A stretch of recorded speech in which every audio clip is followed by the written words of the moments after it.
आतंकवादी पिता और देशभक्त पुत्र की कहानी। वह 9वीं क्लास में पढ़ता था। पढ़ाई लिखाई में अच्छा तो था ही, साथ ही खेल कूद में हमेशा फर्स्ट आता था। घर में उसके अलावा और कोई नहीं था। पिताजी कोई नौकरी नहीं करते थे, लेकिन पता नहीं क्यों महीने में एक बार वो दूसरे शहर का टूर जरूर करते थे।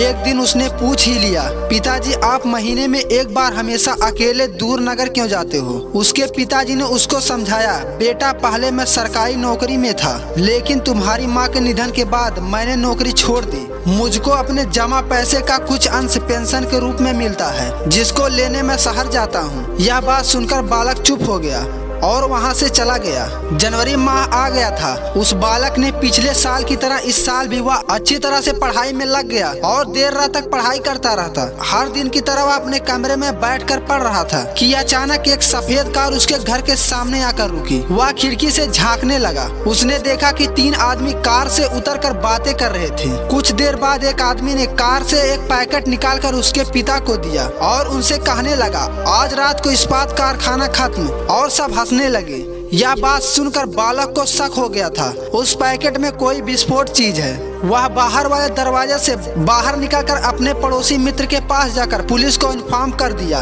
और चुपचाप अपने कमरे में आ गया।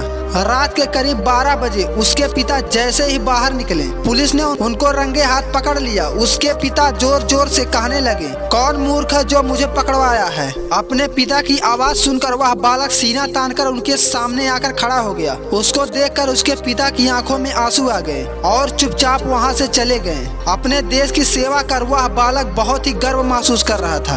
बाद में बड़ा होकर यही बालक भारत के सरकार के लिए खुफिया काम किया। दोस्तों, आपको यह कहानी कैसी लगी हमें कमेंट करके जरूर बताएं। ऐसे ही इंटरेस्टिंग कहानी देखने के लिए हमारे चैनल को सब्सक्राइब जरूर कर लें।